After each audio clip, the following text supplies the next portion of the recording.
up and good morning, guys? Welcome back to another video and welcome back to the Ryno Ranch Guest House project. In the last video you guys saw, we got all new drywall up and I have secured as of today a mudder and taper to come in and mud and tape all the drywall, match all the texture, actually kind of match, blend slash fix some of the texture that's here because it's kind of a strange texture, and the like semi-gloss paint doesn't really help set it off any. But before they come in to do that, I mean, we could do it after, but just in case we damage anything, I unfortunately am going to be removing all of the old doors that were in here. My plan was to keep them, and actually, well, this door's on, but see that 6-panel door right there is what was in the bathroom.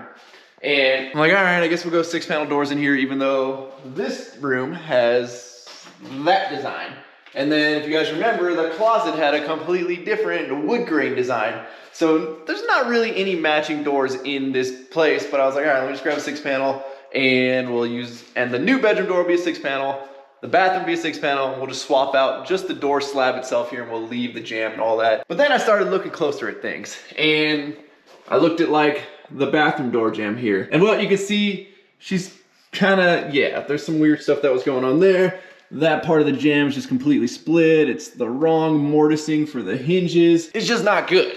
And the closer you look at doors around here, actually, I think this one might be one of the better ones, but the doors themselves are kind of beat up. So it's either you spend a ton of time trying to fix stuff like that, or for $100-something bucks a piece, we pull the entire door jambs out and we put brand new doors in and new jambs. The door over here leading out to the garage is the same, if not worse, because it doesn't really, well, that's about as far closed as it'll get, and it doesn't even close. The jamb is all kinds of out of whack. And looking at the jamb, it appears they cut this and modified it to make it a smaller jamb. You can kind of see the way that it was cut right there. It's probably not gonna show up that well on camera, but instead of this being a 32-inch door, which is what it should be, like the jamb was shrunk down. So I don't know if they were just trying to get inside of the framing or not. Unfortunately, I think I'm gonna have to shrink it even more to a 30-inch door. That way I can put it back into this opening and not have to fight, you know, tearing more drywall off and framing, because we're kind of hopefully done with that. So we're gonna get 1, 2, 3 doors today, pre-hung, like the one you see behind me there. At this point, I think I'm gonna go away from 6-panel, which means I'm kind of stuck with that one because I already pulled all the packaging off of it and the barcode and all that stuff. Home Depot would probably still take it back, but we'll see about that later. I'm probably gonna go with something a little nicer, whether it be this style or the style we have in the main house. I'm not exactly sure. And when you're measuring doors, you always actually measure the door part itself. So let's see, that's a 32-inch door there. So when we go to purchase a door, it's a 32. You don't want to measure, you know, the jamb or the opening or anything like that. I'm assuming that's a 2-foot for the bathroom. Hopefully nothing weird happened on this door, but let's see. All right, 24-inch. So we need a 32, a 24, another 32 for that bedroom, and then a 30 for this, which means we're gonna have to bring the fridge in before we put this door in, or I guess we can go all the way around and bring it back in. You guys will see here, this is 31 and 5/8, a little fat, which is not a standard door size. But again, it looks to me like they trimmed this jamb and kind of shrunk it and then shrunk the door as well. Because again, doors have the ability to be shaved off. We should probably rip these out before we leave, just in case there's anything else we need at Home Depot. And just like anytime you're doing anything against drywall, run a knife along it. Granted, we're fixing all this drywall, but a little tight to get in right there. Cut any of the caulking that was used. I don't know where my pry bar went, so we're using a chisel here. I guess we don't have to worry about tearing up the jamb.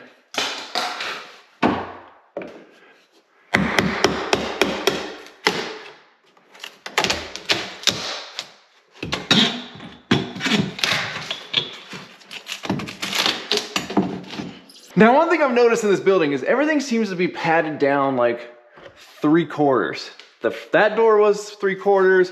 Some of these windows have been padded down 3/4. I'm not exactly sure what the technique was there, or if the framing was just that far off in a lot of places. It looks like that extra 3/4 is in the height of this door, because this opening is about 3/4 taller than that opening. So not sure the reasoning there. And well, guys, this right here is the reason you want to cut along the edge of your door casing. The caulking can and will pull up not only your drywall mud, but also the paper if it's so inclined.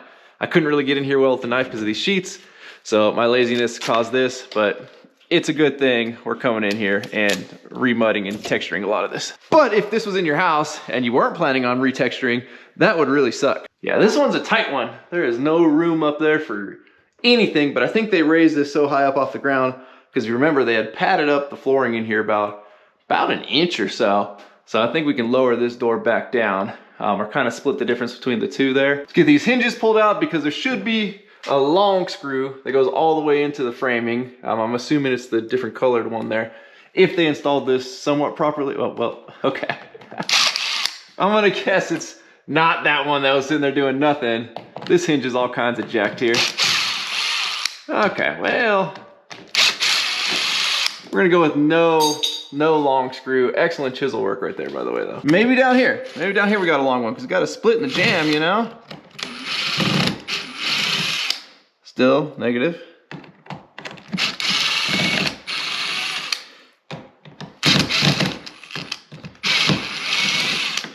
Okay, well, we didn't really need to do that. Maybe they put a long one on the latch side.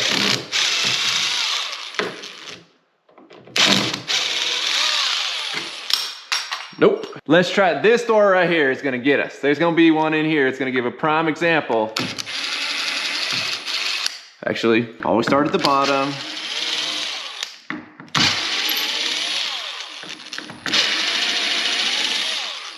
Whole lot of nothing.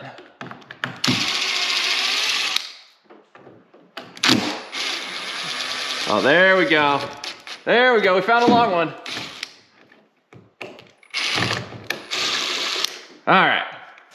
Chava's gonna be happy. He loves taking all the old doors off of this job. Now there should be 15 gauge nails or so somewhere in here. Oh, they might have used screws. That's a big hole right there. Yeah, they definitely use screws. All right, let me try to get those screws out. Let's see, what's in this hole right here?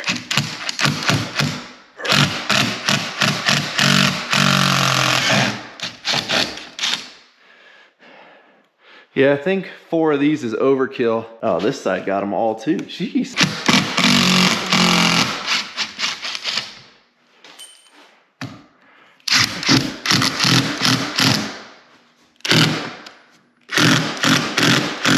Oh, that one's not gonna come out.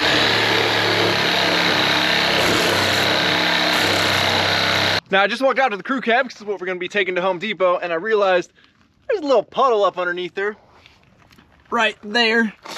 And I saw a nice active drip. I'm afraid it's coming from a little higher up. Let's see.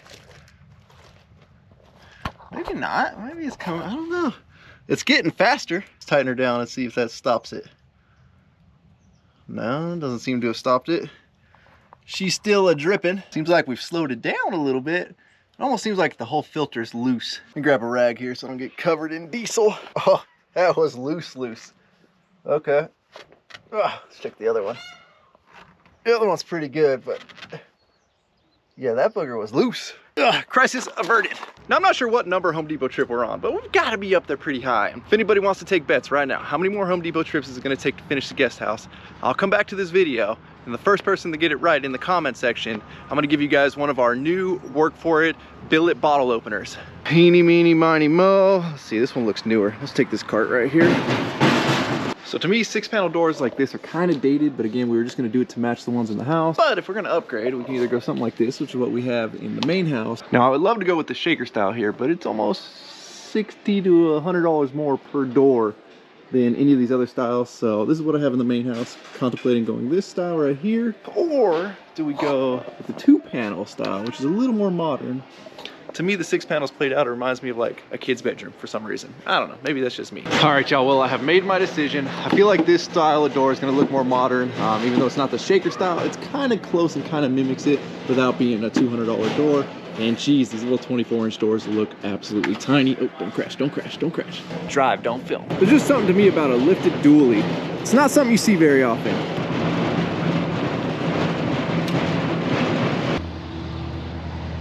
Got an old gasser OBS there. Maybe that's my problem with towing. I need the big old wing on the roof. Then my truck will cut through the air and I'll have no issues towing heavy weight with this thing. All right, back to the ranch we go. Well, we're back at the ranch here. I've opted to start with the hardest door first, and that's gonna be essentially this exterior, not really an exterior, but it's into a garage. So we're doing it as a fire rated door. We're doing it properly with the threshold, with the door sweep on the bottom, so everything's nice and tight and sealed up. Reason this one's gonna be the hardest though is because the floor is all kinds of weird and out of whack.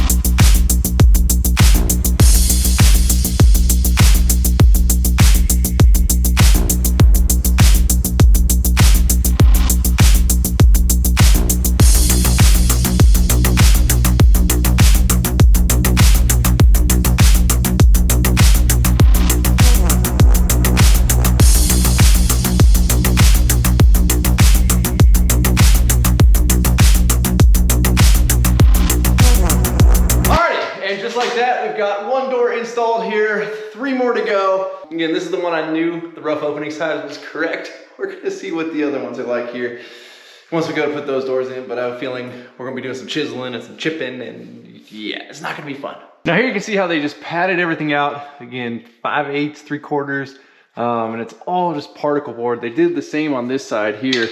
I'm not exactly sure why. Let's do a little test fit with this door before we go any further. So I know it's dark in here, and again, I apologize, but like that opening was the right height before they padded it down 1.5 inches. All the doors in here are cut at some weird short level, but now look at this bathroom door. Like the height is now the correct height. So the bathroom door is like the only proper height door in this entire place. Now, while we've been inside playing door installer, Daniel's been out here crushing it. He actually just took off, but we got our porch light put in. And then the biggest change here, let me take the old Milwaukee tower light with me because it is dark outside, is, hold on, wait for it, light, you gonna stay? We no longer have the electrical panel inside the bathroom, which isn't the worst spot for it, but I'll tell you why it was a bad spot. We've basically flipped it around so the electrical panel is now on the exterior of the building instead of directly inside the bathroom. And the reason I wanted that switched, albeit it's not my favorite thing to see on the front of the building, should the day come, and there's a good chance it's gonna come, when we turn this into like a bigger shower or do something in here different, the panel being right here was gonna be a problem. You don't want an electrical panel inside of your shower. Got that flipped. I feel a lot better about having that out. And granted, I think we've already established on this channel that I'm not a door install guru, but one thing that really helps me out, and this will probably help you guys out immensely, and just take one thing you're fighting away from you, and that is putting some blocks here. Hold on, let me adjust the Milwaukee light here because different light levels make it flash. Ooh, that looks like it flashes more, hold on. Okay, maybe that's the least flashing, but just take a couple pieces of scrap wood, shoot them on at the plane of the drywall. And what that's gonna do is it's gonna eliminate this access. So all you need to do is you just slam the jamb up against these, and that's gonna make sure you're flush with the drywall. So I do it top, I do it bottom, and then once I get this in, I do one on the back side on the hinge side there. And that eliminates this motion. So you're not fighting that while you're also trying to fight this way, and you're also trying to fight up and down, and you're trying to fight the reveal, and you're trying to fight a million things. So save yourself a giant headache. Just grab a couple scraps, shoot them on with the 18 gauge, whatever you got, and then just eliminate that part of the battle of putting a door in. Well guys, we were doing good. This door went in surprisingly easy, but I just went to go test fit the bathroom door and it looks like we are too tall. Now granted, there's a little bit of self-leveler down here, but if you look at the floor height, it's like the same height as this door, and this door went in fine. So I'm assuming the framing's just like that much out of whack. So I'm gonna trim the bottom of the jambs here. Now granted, I've already accepted the fact that these doors and the jamb bottoms are gonna have to get trimmed to get the flooring underneath, and basically the way that the floors in here are all kind of weird and out of whack. When you open this door, it's a lot closer to the ground than when it is closed. It's not gonna wanna open all the way once the actual flooring's in. So again, I've accepted the fact that these doors are gonna need to get trimmed when we do the flooring. And a lot of you guys might be wondering why I'm putting the doors in now instead of waiting till all this is drywalled, mudded, and textured. And reason being is that door over there. I knew there's probably gonna be an issue somewhere in here where we're gonna be cutting drywall open to fix. So I didn't wanna do that after everything was mudded and taped. And these doors have to come off anyway because they have to get painted. So I'm gonna pull all the doors off the hinges. I'll tape the hinges up and I'll tape the jambs up so that they're not getting overspray when they're spraying the texture or anything like that. Trust me, it's just better to get it done now. Now, I was able to just jam it in place right now, but I don't have the adjustment I need. And again, I have no idea if it's level yet, but I'm wondering if I pull out these fir strips, because again, we knew they loved fir strips. If that'll give me more room to kind of adjust, and we might be able to just squeak by as long as like that's level and the floor is level enough. So let's pull these off here and give it a go. Now the only crappy thing is they kind of drywall to the fir strip, so if this is gonna work, we're probably gonna have to trim some of that drywall back. We should chisel out this self-leveler though.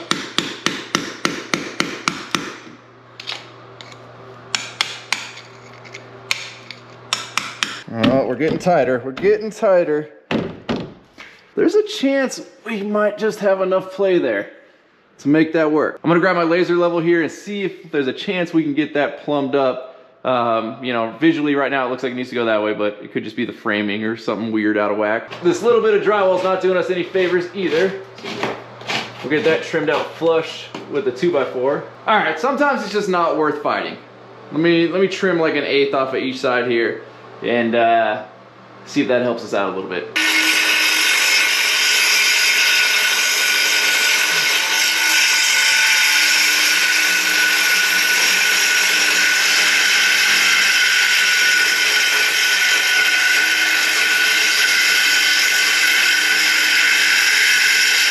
Now I'm gonna take my wood blocks and I'm gonna shoot them on here.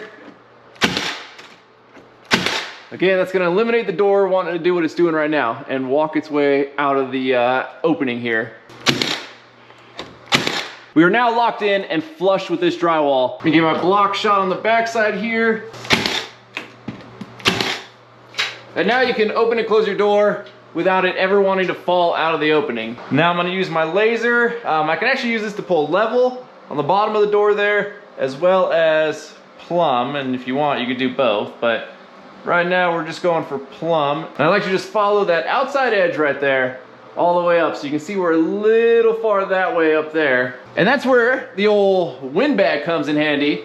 Makes it really easy. You just slide her in, and then we're just gonna inflate it all the way until right there, which you'll see we are on that line perfectly. I actually think I'm gonna shift the entire door over just a hair to get it more center in the opening, but you get the process right there. And the bathroom door is nice and installed. Let's see, ready? Boom, beautiful. Now we just gotta trim our shims. And I know the old school way is to score it with a box cutter, snap it off, but you always run that risk of that thing splintering, and then you got these little things, and then you're fighting it, and that's after you score it like 3 or 4 times. Trust me guys, the multi-tool is where it's at for cutting shims. Just makes life super easy. Hold on, probably shouldn't do this left-handed. So easy.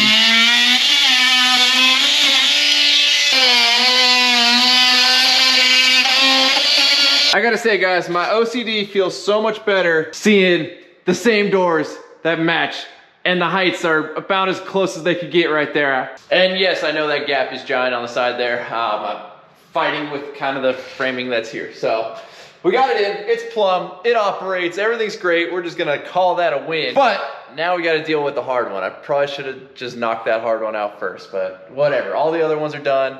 Let's go fight figuring out the height on the garage door there.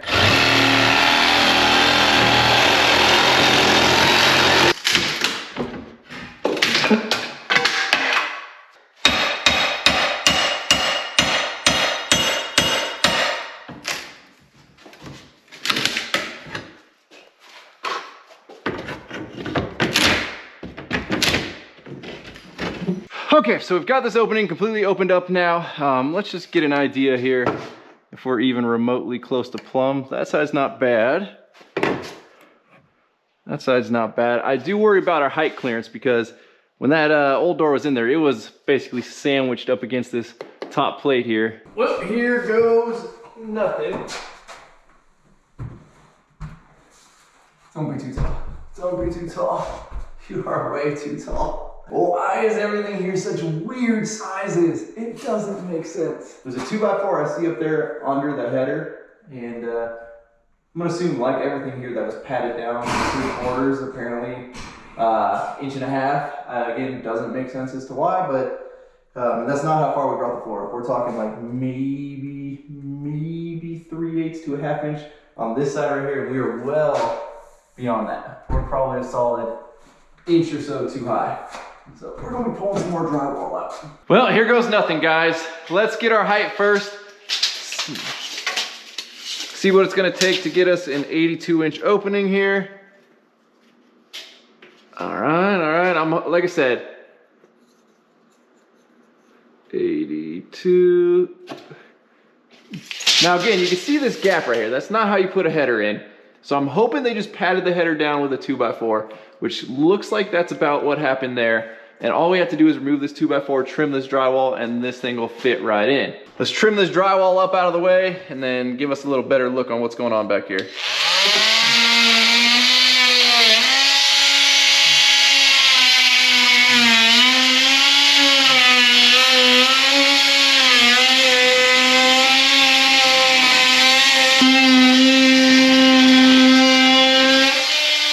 Now I don't see anything other than these two nails right here. I'm hoping they didn't nail it from the side or do some weird toenail or anything like that. So I'm gonna try and just pull these two nails. Let's see if this piece will come out.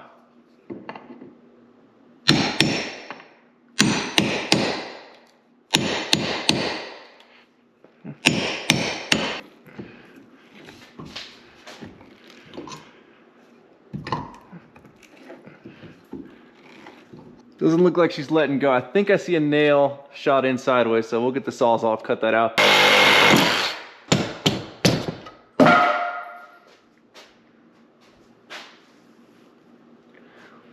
Okay, well, that was the header. We're gonna have to doctor that up real quick. Now, I know I've been overkill on most of the stuff that I've been building here because nothing inside, wall-wise, interior here are load-bearing. They're all just decorative walls, I guess we can call them at this point. So as like, as that was, it's not the end of the world again, because none of this is load bearing. It's a free span structure. So there's not a whole lot we could do right now other than just fix that. Now, did I just hokey a faux header back in kind of like what was there? Yes, I did. Am I proud of it? Absolutely not. But there's no point in tearing this whole wall apart to try and reframe it to gain an inch at the most. I have learned though over the years, I would not be a good house flipper in terms of just doing things crappily and cheaply just to get it done, because that's not me. My OCD doesn't work that way. My conscience doesn't work that way. Like, I have to do stuff right. So that's gonna bug me until I get that in there, and then we'll just totally forget about that. Let's try this whole test pit thing again and hope for the best.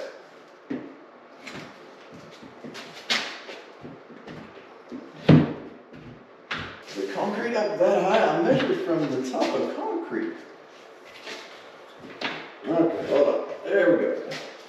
We were just on a little rock or something, but we are back to good there. Now, I just did a quick check around here, and I don't have anything that I can really rip down to pad that opening out. So it's probably gonna have to wait till the morning, which, speaking of morning, first thing in the morning, we're gonna be getting all of the stucco patched outside. So I'm very excited to finally get that closed in, because tomorrow night, there's supposed to be another big rainstorm coming in. I'm not sure if it's gonna be quite as big as the last one we had that almost flooded the guest house, but it's supposed to be substantial and not something to joke around with. So hopefully we get all that stucco done tomorrow. You guys ever watch those reality shows where I feel like they over dramatize, like, this giant storm coming and we gotta get all this done before the rain comes? I feel like that's kind of the story of my life with the guest house. So today's the day. We got another storm a brewing.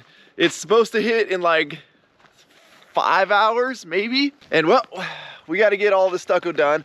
The plan was to scratch, brown, and color in the same day, which is, it's honestly not a good idea, because you want to let the scratch and brown coat shrink and dry and crack and do what it's going to do before you throw your final color coat on top of it. But being that this building's going to get painted, like any cracks or anything like that, we could deal with prior to painting, and it wouldn't be that big of a deal. But we've opened a new hole in the house for the new panel there, so we need to get that closed up before the rain comes. We're probably, hopefully, going to end up just scratching and browning, which I'll kind of explain the stucco process, or maybe I'll let the stucco guy do that. I don't think he knows about the whole YouTube thing.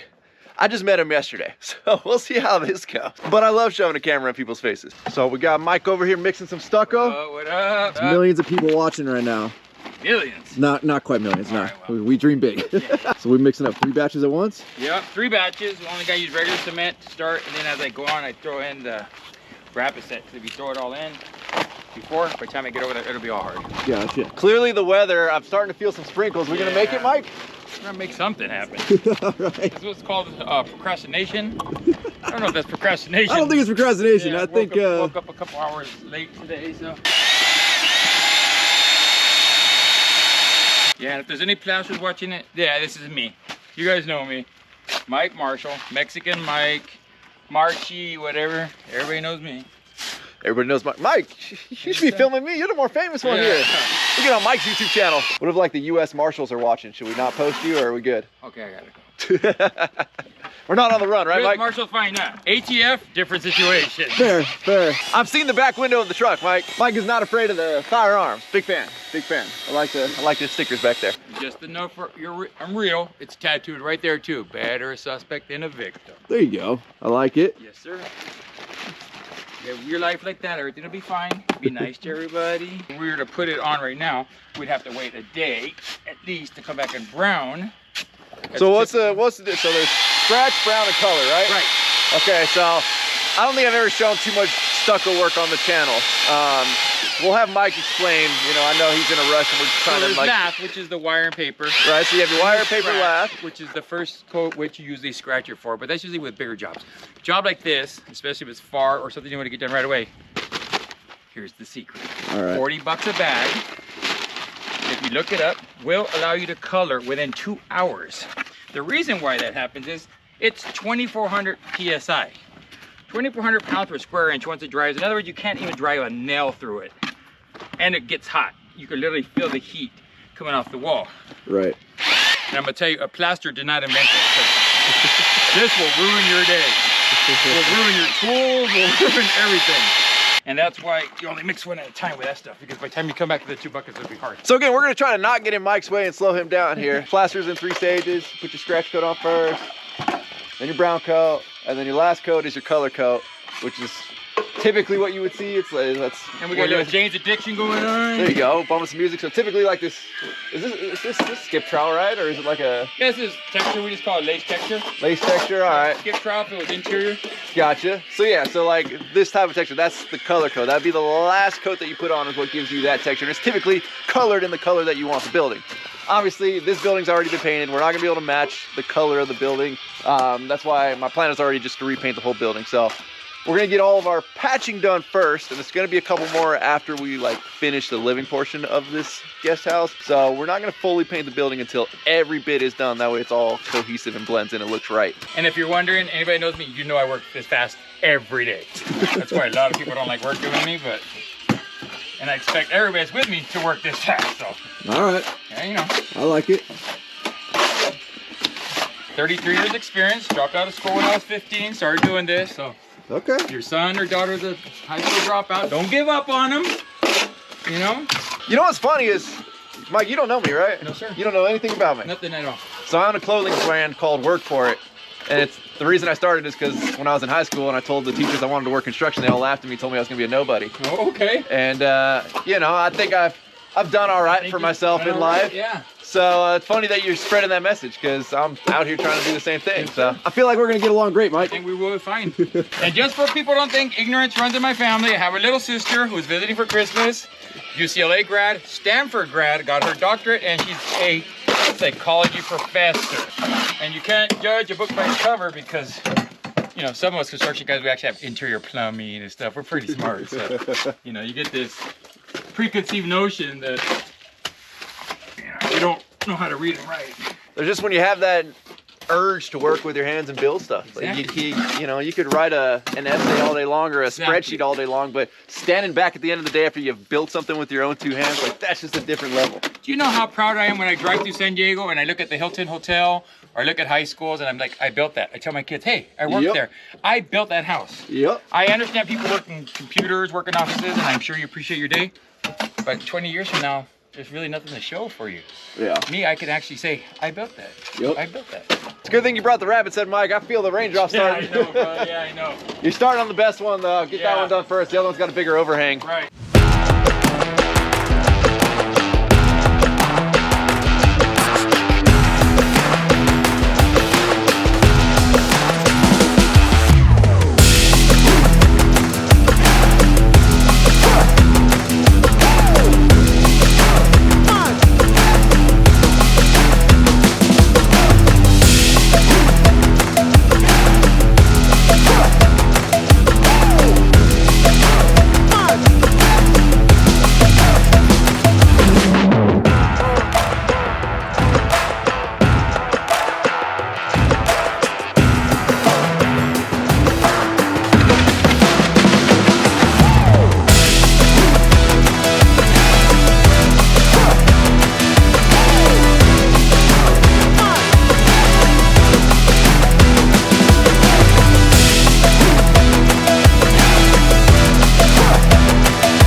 Now, while the stucco work is getting all prepped, I've been in here just finishing the last door, which would be that booger. I don't even know where it's at, looking at the front screen of the GoPro here, but all the doors are finally in and finally done. And I'm glad I did that because, again, my OCD just would have gone crazy. Having just mixed match doors or having door jambs that were a little jacked up. I brought the fridge in before I closed that doorway off, even though it would still actually fit sideways through there, no problem. But this is our first like real look at kind of the size of the kitchen. The fridge is exactly where it's gonna go. Obviously, you know, the new door is in and looking great, and of course, functioning beautifully. I gotta say, I'm definitely getting more comfortable doing doors. It's not something I've ever really done. So we're at 1, 2, 3, 4, 5. This is the 5th door in this house alone. And you know, one of the things I want to do with this video is like maybe help push you guys to try something that you're not super comfortable with. Like I said, doors were never my thing. Doors and windows actually have never been something I've done a lot of. So it's not something I've been super comfortable with, but I think we've done a halfway decent job here. Give you guys kind of a feel for the size of the kitchen. It is definitely much larger feeling than even I had hoped for. Obviously there's no cabinets or anything in it now, but the cabinets are going to come out to about, you know, not quite as deep as the fridge there. And they're not going to fully come out to the edge of this drywall here. So you have a solid like 5+ feet in between cabinet to cabinet, which is bigger than most galley style kitchens. Then for this door, I kind of wanted an outswing, but kind of wanted an in-swing. They didn't have an outswing at Home Depot in the right orientation, so it is an in-swing, but it's still gonna kind of miss the cooktop right here. So if somebody's standing at the cooktop, you're not gonna hit them with the door, albeit it'll be close, but this is not gonna be a high trafficked house. So it's not like you have to worry about the kids running by and smacking you on the stove or anything like that. And a little doorstop attached to the hinge will kind of alleviate any issues you may have there. But I think it feels rather spacious. I think it's gonna be a super rad guest house kitchen. Boy, y'all, we were looking good for a while. Yeah, we'll be all right. And then, I don't know, somebody must have done a rain dance out there somewhere, Mike. I think it was one of those donkeys, or maybe, yeah. Again, at least you're under the overhang right here. Probably my wife, I could go home. I have to go shopping. As you can see, so when you got small window patches, you can eliminate the scratch part of the job by just scratching and browning all in one shot. As long as you got eyes and wall on your lap is good. It saves you a day. Time is money to me. So if I spend 40 bucks on a bag of cement, that usually costs $10, but it saves me a day, a trip, and also the curing period. Because if you use regular cement and you scratch and brown, you have to wait 10 to 14 days. Right. 10 to 14 days for you to color. But with this material, you can literally color the same day, unless it's this day. So it's one of the biggest mistakes you see when people are patching stucco. Different things like not paying attention to the depth of the window, like I had mentioned to you. Right. So they normally, most windows would be flush. So if they would flush this window without taking a few minutes to look that it's not flush, so you end up with this. You know what I mean? Yeah, big old bulges. Exactly. Or another thing is, I always recommend to people, if you got stuff like this, you need to glue your edges. And if you don't, you get that dust in there, and sometimes it'll separate, and that's why you end up with cracks. If you have a house and you see cracks and you're like, oh, someone patched this, they most likely didn't glue the edge. Okay. So you get dust residue and stuff in there, so it doesn't bond to it. Right. That's another thing. Make sure you find something that's hard, match the texture, because you could see a patch, and you'll get, most guys say a patch is a patch. Well, that's not really fair, you know. But I understand if it's a big wall like this, you know, sometimes if you got the money, if you can afford it, which is a relative thing, I would suggest to do the whole wall. Right. Because that way you don't see the patches. So you need to choose either or. You got to deal with one or deal with the other. Make sure, oh, like I mentioned to you earlier, the aggregate, sometimes you'll know, professional guys like me, we don't shop for our material at Home Depot because they have very limited stuff and really expensive stuff compared to a regular material house. The big difference is, like I had mentioned here at Ryno, was the aggregate in the sand, which is the grit of the sand. It's too big. They only sell one grit at Home Depot, which is 1620, which is thicker grit. So if you have thinner sand like this, and you use the Home Depot sand, you could see it. You could probably show them that. We should show you guys. So the front has been patched. A couple of you guys might have noticed it in videos in the past, or maybe not. If you remember, we kind of figured that front opening at one point had been like a big, like almost like a one-car garage opening. I could actually see it like perfectly standing right here. Almost just in the color looks different. Not that it is different because it's been painted, but it's the texture is what he's talking about. So, I mean, I'll let you point out from here. So actually, they did a decent job matching the lace. This is just a regular lace texture. The problem is the sand. As you can see how much grittier it is here. That's just the aggregate. So this is 1620 sand. This is 2030 sand. If you have a house that's smooth, if you live in Rancho Santa Fe, whatever, that's 3030 Santa Barbara has very little sand. but it can be burned if you trowel it too much. So everything has its pros and cons. Right. But like I said, if you have a patch, make sure that they match the sand correctly. Very, very different. You can see 2030 to 1620. It stands out like crazy. Now, granted, it's also a tanner color. I'm hoping by the time we paint this building white or whatever I decide, it'll hide it a little better, but we're not gonna let him do that, folks. Even though I just met this guy for another hour worth of work, I'm gonna spread this whole wall. You're gonna do the whole wall? Dude, I can't leave you that and walk away. Someone might think I did that. So it's just one more sack right here, 2 buckets more. So this is one of those walls like I was saying. Over there, this is a little bit smaller wall. Right. So you can actually hide it right here. You just feather it out a little bit. Okay. And you take it to that far corner and you feather it out in the same place. And now you have the whole wall done pretty much except up there, but you know, what have you. Yeah. But I can't walk away. I appreciate that. Yeah, no problem, you know? That's how we like to do things around here. Yeah. So we're done for today. Ryan's and I's Christmas special I'll be back here on Christmas Day. Marshall Stucco, we work any day. Holidays, weekdays, Labor Day. I'm not forcing him to work Christmas. He wants to work Christmas Day. Yeah, end of days. All the days. Nothing wrong with working for a living. When you work for yourself, the sky's the limit. The more you work, the more you can make. Oh, and another thing. I'm one of the few guys in this business. I don't drink, I don't smoke, and I don't do drugs, and I don't gamble at casinos. So take that into account. Aside from the gambling, we're in the same boat. I don't drink, I don't do any of that. Yeah? Well, I gamble a little bit. Football parlays. I don't want to get too perfect a guy. But well, I only win, so, you know, it's technically, is it really gambling if you win? You're going to get the water hose. Let me tell you what I tell everybody that goes to the casinos. The most simple thing in the world. If you want to go to the casino and say you win, okay, here it is. I tell people this. Look at your house, look at the casino. Look at your house, look at the casino. Who's winning in that scenario? Unless you're building hotels and stuff at your house, that's a good point. They're winning, okay? And unfortunately, my hatred for rain continues because we would have had pretty much most of this wrapped up today, but it's not worth, you know, risking the rain picking up and kind of ruining the finish on the stucco or anything like that. So we're gonna batten down the hatches over here, get the house all closed up, because this rainstorm wasn't supposed to be as big as the last one that almost flooded the guest house, but they also just announced it's kind of growing in size. So there's a chance it might be a very similar storm to that one. We've done a really good job of getting everything regraded out. All of our drainage wells kind of back in place and improved upon from what they were. I'm pretty confident the guest house is gonna survive. But I'm gonna stop filming. I'm gonna jump in the mini X. It's over there getting warmed up. I'm gonna run out to the edge of the gate and clear out the old culvert pipe because that thing likes to get clogged up. So I'm gonna go make sure everything is clean and clear. And hopefully at that point, we don't have any more lakes growing over here on Ryno Ranch. Damn.